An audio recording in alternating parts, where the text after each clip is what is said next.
forecast. News 18. Weather from where you live.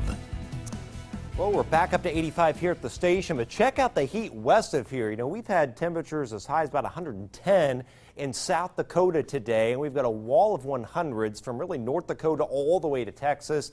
And on the shores of Lake Superior, near Thunder Bay, 90 degrees in southeastern Ontario, typically a cold spot in the nation. Now, this heat is slowly working eastward. The fact of the matter is, it will only be a brief little spurt for us.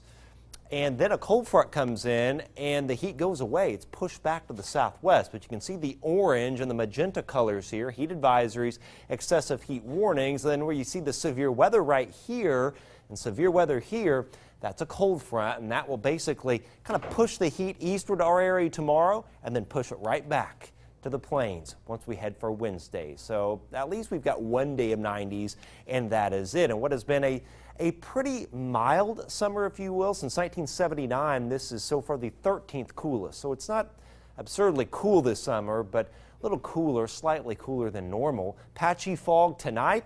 The hottest day of the summer so far for part of the area tomorrow. Scattered storms Tuesday night, Wednesday morning. A few may linger in the south into early Wednesday afternoon, then briefly cooler and less humid with some storms by the weekend. Tonight, low to mid 60s area wide with some of that patchy fog around. Tomorrow, a hot day. 90 Peru, 92 Lafayette, even 94 degrees at Fowler, 92 Romney. Heat index upper 90s near 100. Cooler Wednesday, 81 Lafayette, 79 at Monticello, 77 Rensselaer, and 81 at Linden and Romney. High-res futurecast does show a few patches of fog tonight. That's about 7 o'clock tomorrow morning.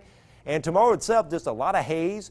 Winds up to about 10-15 miles an hour out of the southwest, and the heat around. But tomorrow night, the clouds will increase. And I do think at least a few scattered showers and thunderstorms will come in after midnight. There's 2 o'clock in the morning. That's about 6 a.m. Still a few drifting southward. The thing is, these will generally be in a weakening mode, but they may try to refire once again along the cold front early afternoon. This is about noon, and notice the front firing a few new storms, mainly in our southern counties. Then those get out of here by 2 or 3 in the afternoon, and then we're left with more sun. Tonight, though, severe weather threat.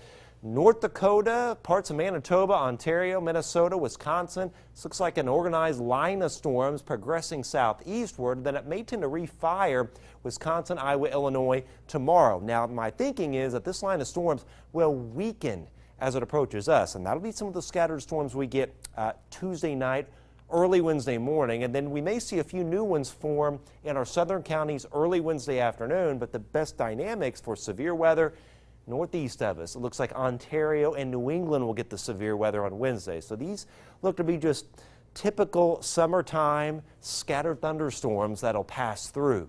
You can see, though, with those scattered storms, it gets a little cooler on Wednesday with 81, 58 Thursday morning, 79 Thursday, 82 Friday, and then we're back into the 80s, typically warm Saturday, Sunday. And of course, we've got the Brickyard 400 in Indianapolis on Sunday. Scattered storms, they will be in the mid and upper 80s as well. Then a little cooler. In fact, early next week, we could be back down to about 81 degrees and overnight lows in the upper 50s. This is going to be remembered as a really comfortable summer, I think. So far, it's been great. Things can change in August, Yes, but so far, looking long range, doesn't look to be the case. All right, sounds good. Thanks, All right. Jim.